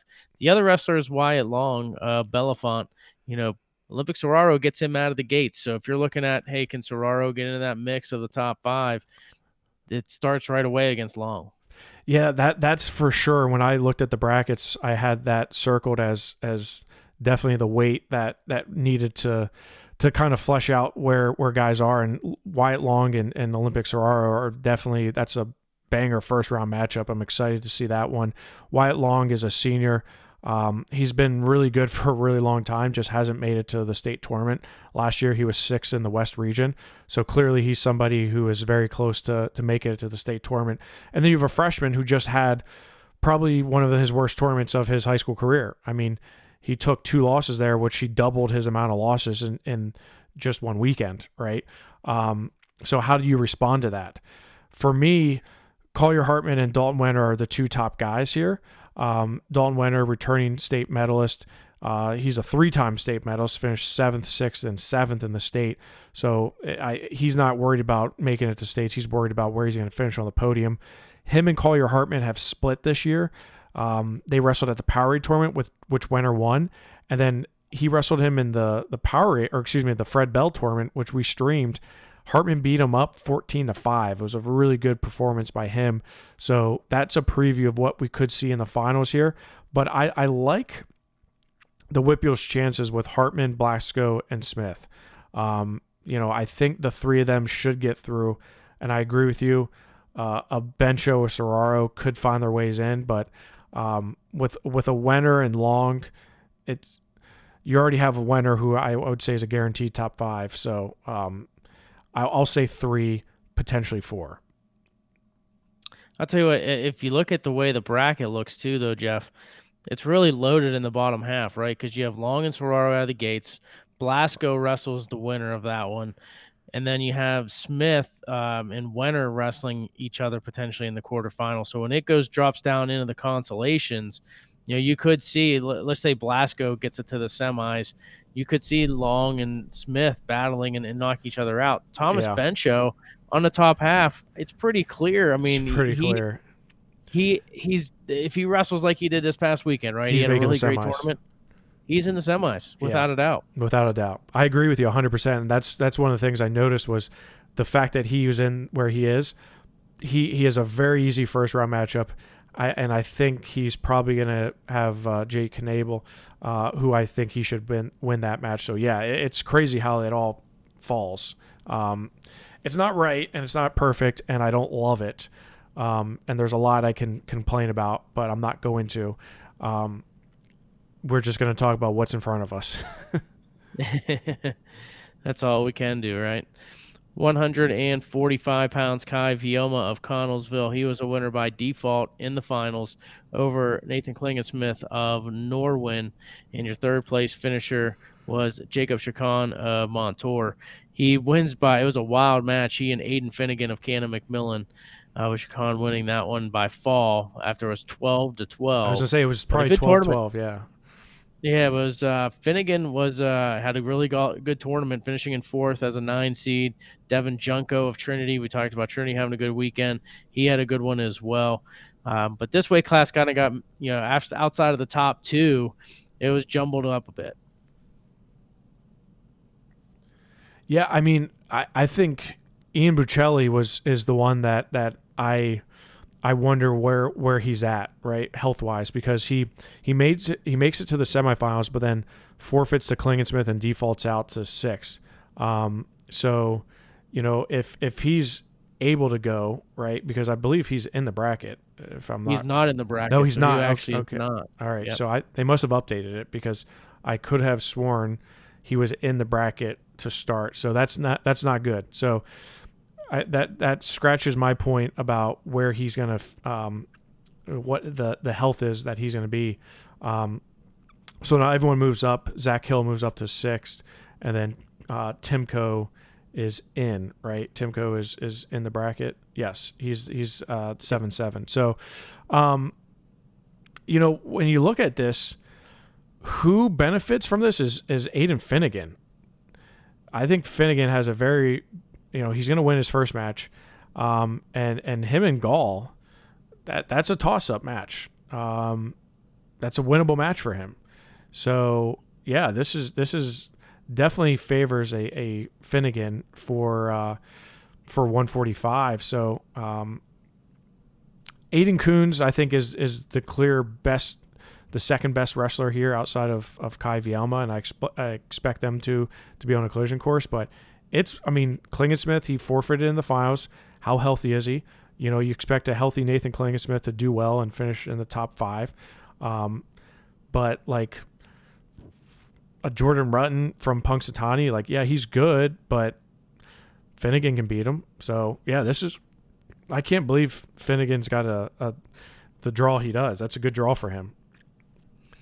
It's phenomenal, and I think he's been wrestling really well the last couple of weeks, and I definitely could see him making a run here.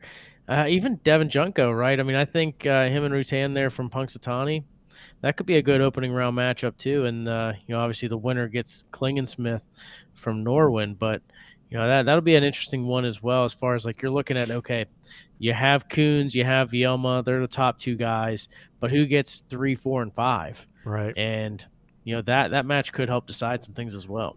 A healthy Klingensmith should be in there, top 5, yeah. Right? But the rest of that, I think the 2 to 3 spots that are left, it's going to be, especially now that we know that Bocelli's out, because Bocelli, I mean, he had a good weekend.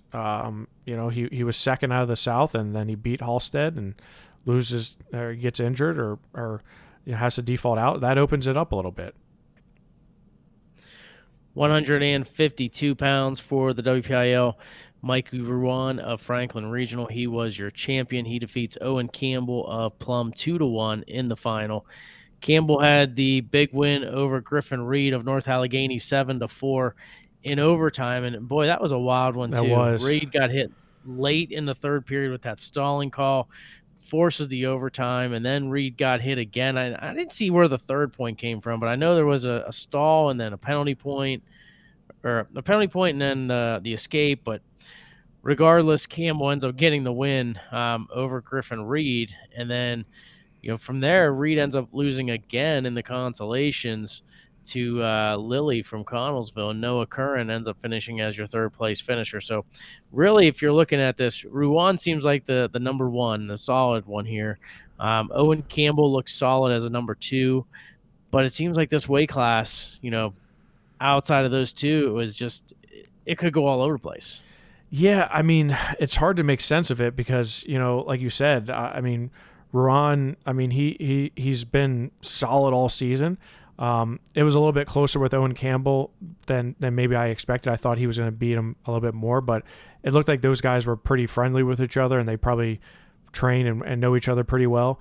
So that probably has a factor into it. Where with Ron, I mean, he's wrestled Curran 19 times, so like Blasco and Chase Smith, they just wrestled a whole lot. Curran beats Lilly again. Griffin Reed, I mean, he's good. He's really good. And he ends up finishing in 5th place. You have a returning state medalist, Rook Smith, who was 8th in the state last year, finishes 6th at the WPIAL tournament. So, yeah, it's going to be a lot of fun here at 152 in the West region because you have 2 guys. On paper, you have 3 returning state medalists with Whipred, Swisher, and Rook Smith. Rook Smith just finished 6th in the WPIAL. So that there's a lot of really good matchups potentially that are going to go down. The guy who probably had the best draw is Owen Campbell. Owen Campbell puts himself in the quarterfinals with a favorable matchup against Luke Lilly, and he's in the semifinals. Ezra Swisher is likely going to have Griffin Reed. Samson Deeb's not bad, but I think Griffin Reed should beat him. Rook Smith is the one that got not very good. He's going to have Ruan right out of the gate. And Ruan, I think, I'd rather be on the side with Swisher than Whipred, so I think he's in a good spot. Yeah, no doubt about it. Ruan and Smith, that should be a good one right out of the gates. As far as the WPIAL goes, obviously, you have Whipred, you have Swisher, who have state medals. Do you see them taking the other 3 spots, and could they get a 4th? Oh, yeah, I think 100% they get the other 3 spots. I mean, I'm not trying to downplay like a guy like Phil Sarbo, but I mean, yeah, absolutely. I would be shocked if they don't get 3. They have to get three. That I mean, the with the talent that they have there between Curran, Campbell, Ruan, Lilly, Reed, Smith. Yes, I can't see. I'll give you an example. So Philip Sarbo has a loss to Logan Slovic this year. Logan Slovic did not place in the top 8. He was in the. Did he make the blood round? No, he lost to Colton Fisher. So, I mean, that just kind of shows you the comparison of where these guys are. So, yes, I would say the WPIAL is definitely going to get 3. I would be hard-pressed to see if Swisher or Whitbread don't make it. I definitely think Whitbread is the favorite. He has a win over Ron already this year. But Swisher, I mean, he can be hit or miss. So, definitely 3, maybe outside shot for 4. 160, Cole Gibbons of Mount Lebanon. He was your champion, 4-2 in the finals over Jack White of Norwin. Christian Lowther of Ringgold finished in 3rd place. White ends up beating Lowther 4-0 in the semi. Yeah, I mean, and Gibbons, he had a good tournament, but you could tell talking about a guy who really wanted it. I mean, I feel like every time I watched him wrestle, he was real hyped. He loved every second of it, and he also was in, he showed a lot of emotion, right? That was a good win over Calgaro. Goes to sudden victory against Dietz, and then that matchup with Jack White was a very good matchup. So if anything, just his attitude and his nonverbal language that he had was one of enjoying the moment. Yeah, and he was tested throughout, though, right? I mean, he had a tough one against Calgaro, 4-2 in the quarters, went to overtime against Cooper Dietz of West Mifflin in the semis, and then obviously a tight one as well against White. Given's one of those guys that keeps it close quite a bit, but was able to get it done in each of those matches. You look at the West Regional, Gavin Ciampoli of Altoona, he sits at the top on this weight class, and likely you would say probably the favorite, I guess, coming in because he is a returning state medalist. But outside of Ciampoli from Altoona, do you see anyone else stopping the WPIAL from getting 4? I don't. I mean, Ryder Say's good, but I think Jake Lilly's going to beat him in that first round matchup. I can't see anybody outside of Ciampoli from Altoona making it to Hershey. So I do believe that Gibbons, White, Lowther, Dietz, Lilly are all in contention to make it to Hershey. Elijah Elser from Brashear, he's kind of an outside one. I saw him at the county tournament, lost to Weston Emmons of Shaler, who did not qualify for the West region. He lost to Lilly 9-1, and then he lost to Matrish from Penn Trafford 4-1. So that kind of shows you where these guys are. I mean, Elijah Elser's probably the best District 8 wrestler in the tournament, and it's even going to be an uphill battle for him. So, I would say the WPIAL for sure is going to get 4 here. Yeah, and Cooper Dietz gets him out at the gates, which Dietz has been wrestling very well these last couple of weeks. 172 pounds. You mentioned Thomas Jefferson performing well. Zach LeBrier of Thomas Jefferson is a WPIAL champion. And how about the win against Liam Costa of Moon? Put on his back in some trouble, and then he ends up getting the fall himself over Costa when he was trailing 8-4 in that match. And LeBrier just, he looked strong. Even going down and trailing Costa, he looked strong all weekend. He did. And I want to get this thought out before we move on, but we had talked about Dietz and Elser wrestling right out of the gate, right? They've wrestled 4 times, and Dietz has won all 4 matches. 3 of them have been by decision. The last one was by fall. So if I'm Cooper Dietz, I'm feeling pretty solid. But yeah, you're right. When it comes to 172, Zach LeBrier looked like a man on a mission. He beat a very tough Ethan Cartwright, beat him 7-0. But that matchup with Costa, I mean, those two are obviously tight. They have some history. LeBrier's opened it up big time against him. But even Costa taking him down, put him on his back, I still felt like LeBrier, you knew he was just like a bomb waiting to go off. And he did, right? 72 was much like 33 for me. This was a lot of fun. This weight class was a lot of fun.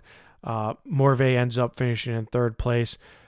beats a really good Ethan Cartwright. Ethan Cartwright had that win over Teek Sanderson already from the state dual tournament. So when you look at the regional bracket, there's a lot that could happen here, and I'm excited to see this one go down. Yeah, you mentioned Teague Sanderson. He sits at the top of this weight class. He's probably the only challenger to the WPIAL potentially getting all five when you look at this bracket.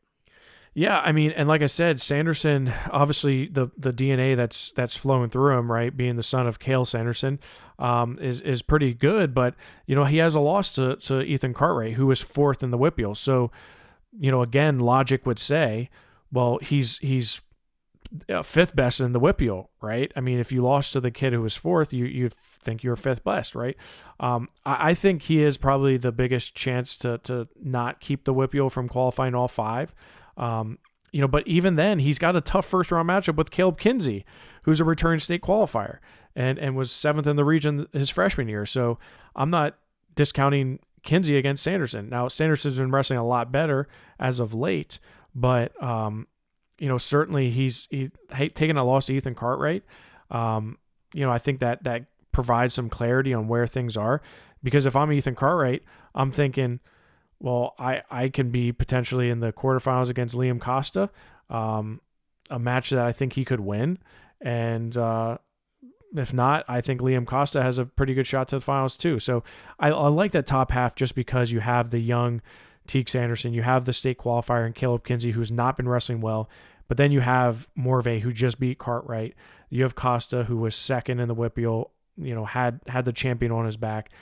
I can't wait to see who comes out of that top half. The bottom half, I mean, I hate to say it, but LeBrier's best match may be his first match. Like that's how crazy it is that his best match might be Michael Lawrence, or if Sidney Hand finds a way through, that could be his best match. So I think he has a really good shot to make the finals. Yeah, and Sidney Hand went to overtime with Lawrence in the 5th, 6th place match. And Hand did have a good tournament, right? He knocked off Kinsey, to be able to finish in the top 6. And he also had a win over Bear Bruckner as well from Trinity. But yeah, I mean that bottom half is so much more weak than the top half, and yes, LeBrier. I mean, LeBrier showed it though. He's definitely the best in this weight class. So if you're gonna have one person have a clear path, him having it is good. But it would not surprise me if we see Sidney Hand in the semifinals of this one. Right, I agree. 189 pounds for the WPIAL tournament. Your champion was Mario Hutcherson of Kiski area. He wins by major decision over Hunter Snyder of Latrobe, 14-3. Snyder had a close one in the semifinals against Bryce Collins of Cannon McMillan. He ended up going to overtime. He was up big. First two periods, got a takedown, was dominant on top. Reversal, gets dominant on top. But then Collins came battling back. It seemed like Snyder just ran out of gas. Collins ended up finishing in 3rd place at 189. Yeah, I mean, Collins should have won that match, in my opinion. I mean, he was in on a leg, like he should have finished, but I mean, Snyder's so good, his counter offense. But yeah, I mean, it wasn't. And then for Hutcherson to nearly tech him, I mean, I think that just shows the disparity between where Hutcherson is and the rest of the field is, considering that Hunter Snyder is, as good as he is. He's a 2-time state medalist, was 3rd in Hershey last year, which is, 3 spots higher than Hutcherson was on the podium last year as a freshman. So, Mario is put that with a hat asterisk, though, because Hutcherson did get hurt. Yeah, he did. He did. The state tournament. Okay, easy there, Keebler. I'm just saying. He's obviously. I think he's. Yes, I know. I'm just saying. Looking at the facts, right? Yes. Hutcherson is wrestling on a different level. But honestly, it was outside the top 2. It was like, okay, who's going to step up? Is Bryce Collins going to be, healthy and wrestle like he did in the sections, which he did? Nez Green fell to 6th, right? So I mean, it was certainly an interesting weight class, and I don't think it gets easy for the WPIAL here at the region. Yeah, I mean, obviously you have Hutcherson. You gotta like him as the favorite, I think, going into this 189 West Regional, and Hunter Snyder definitely in the mix to potentially be in the top two. But outside of those two, do you see any? I mean, I to me, I think Bryce Collins, the way he looked this past weekend, I like his potential to be in the top five. But who else do you think could get in that mix? Um, Outside of Hutcherson and Snyder, I mean, Collins is probably the only other. The Collins that we saw on Saturday, yeah, I mean, he has a chance to get into the top five. But I really like Jackson Long from Belfont. I really like Noah Williams from State College. I even like Keegan Hewitt from Hollidaysburg. So, um, those are really, Williams is likely going to get Olszewski from Moon in the quarterfinals. Hewitt is going to get Hutcherson. Long and Green is probably the most interesting one. So when you look at who is the best from District 6, it's clearly Jackson Long, but he's got the hardest path. He's going to have Nez Green right out of the gate. He's going to get likely Bryce Collins from Candimac in the quarterfinals, and then get Hunter Snyder. So I mean, to me, like that's a tough road for the District 6 champion to take. But you're opposite sides of Mario Hutcherson. So, if I was a betting person, I would say, two, but maybe three, maybe three. 215 pounds for the championship. It was Elijah Brown beating Cooper Roskoski 4-0. Roskoski had a dangerous situation against Roan Tustin of Waynesburg in the semifinals. Tustin was actually up 3-2. Roskoski got the takedown in the final 10 seconds to win it. You could definitely tell Roskoski is not 100%. But Tustin ends up dropping then a decision to Collins of Canamac 8-5 in overtime to finish in fifth place. Collins ended up finishing in third.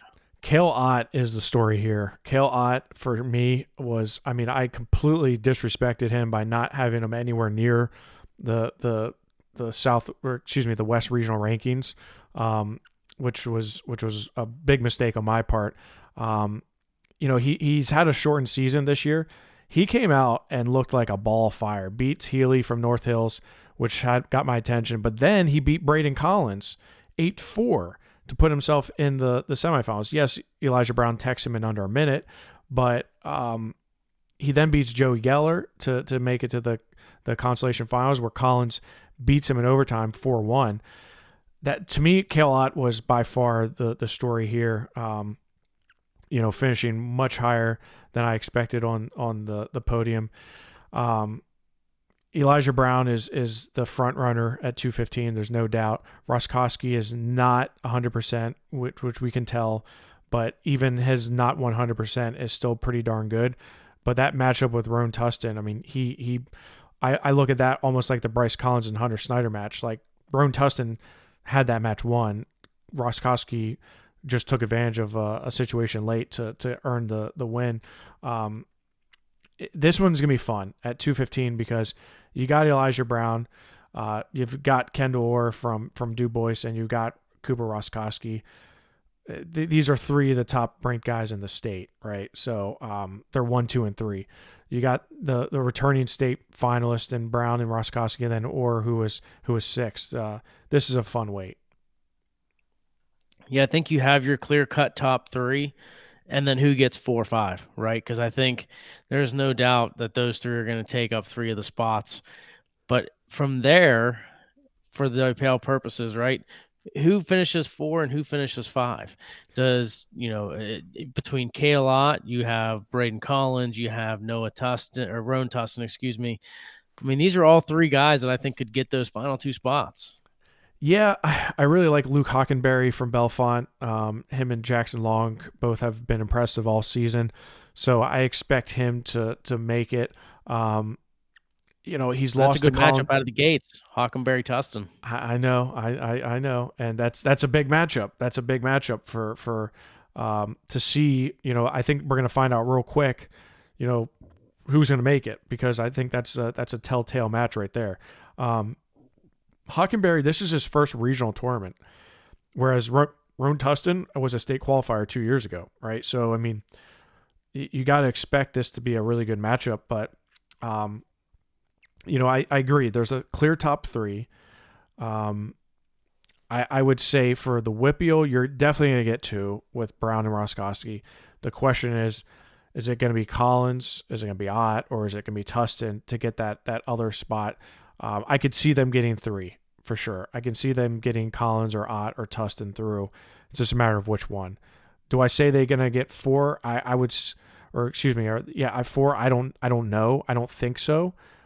But we're going to find out real quick with Hockenberry and Tustin. If Tustin beats Hockenberry, yes, we're talking about four. 285 pounds for the WPIAL. First off, we had talked about this at length last week. Philip Rarick of Armstrong unable to go due to a knee injury. So it's sad to see him, finish his wrestling career that way. But that was a big hole in this lineup, right, as far as 285 pounds goes. But you look at the performance by Cam Dana, who was a WPIAL champion. He had some close ones all throughout. He beats Dakota Carmona of Cannon McMillan 3-2 in the ultimate tiebreaker in the quarters. Carmona himself came back, had a great tournament. He beat Montgomery of Franklin Regional and Williams of Trinity to finish in third place. Back to Dana, he beats Williams 4-2, avenges that loss to make it to the finals, and then he beats Braden McCunnough of North Allegheny 5-2 in the finals. McCunnough had a back and forth match with Montgomery. He got the fall, but it was 2-2 when he got the takedown and the fall, and Montgomery falls down to fifth place. So this one was kind of all over the place here at 285, and pretty entertaining to see how it finished. Yeah, so I mean, for me, the story is Cam Dana avenges two losses that he had earlier in the season. He had lost to Edric Wilson twice. He lost him on January 28th. He lost to him on February 1st. Both those matches were pretty tight. Then he beats McCunnough, who he had lost to 4-2 on January 10th at the Midwinter Mayhem. So this to me was a clear reversal for Cam Dana, and just a lot of emotion there from him to get that victory. But heavyweight without Philip Rurick in the WPIAL became wide open. And I'll tell you what, Dakota Carmona, I mean, this is a guy who had some, he's in a tiebreaker match with his teammate Owen Rush. He's barely the starter and ends up being, the third out of the WPIAL. So that's very impressive by him. Montgomery was the one that was surprising to me, finishing fifth. And to be fair, we didn't have a lot of body of work from him at heavyweight, but I assumed he was going to be better than fifth from the WPIAL. And when you look at this West region, Jeff, these guys could end up beating each other up here again this coming weekend, because as far as the other districts go, not a lot of strength here in the West region. Yeah, I mean, I don't foresee the WPIAL having much trouble outside of the top five here. Especially with Hayes Henry from Central Mountain going out. He's not going to be in. So Scott Payne from Hollidaysburg is in. That to me opens it up a lot because I think he was probably the only threat to the WPIAL, but I can't see the WPIAL not. I don't see them not getting five here. It would be very surprising if they don't get five to qualify through. Montgomery's probably going to wrestle McConaughey in the quarterfinals. Carmona's likely going to wrestle Gerzelis or Burkett from Punxsutawney. And Burkett's probably now the guy who has the most to challenge the WPIAL here. And but yeah, I mean, these guys could all wrestle each other. You could have Dana and Edric Williams wrestle in the semifinals with a chance the winner to make the finals. Yeah, that's a big one, right? Because these two guys have battled so much this season, and that's going to be a lot on the line for that to happen. But overall, should be solid showing for the WPIAL. You look at the AAA slate at Cannon McMillan. Wrestling starts on Friday at 5 o'clock, and then gets back underway on Saturday at 9 a.m. with the semifinals set for 10:30 and the medal matches set for 3 p.m. And again, just a note: top five advance to the PIAA And tournament I didn't even here mention coming it, up. Greg. The biggest of them all. We're streaming this. We're PA Power Wrestling is streaming the entire West region in the AAA from Cannon Mac. So I probably should have said that from the onset, but we will be streaming all rounds just like we did last year. So excited to be there and excited to bring you all the action on Rockfin from PA Power Wrestling. Yeah, make sure you tune in throughout the tournament if you're not able to make it to Cannon McMillan in person. So and then you can watch some really good wrestling. And in case you missed some of these matches from this past weekend at the WPIAL, we're going to see a lot of rematches and a lot Yes, of good yes, we ones are. here. And this time, and to me, it's more important, right? Because this is to advance to Hershey, right?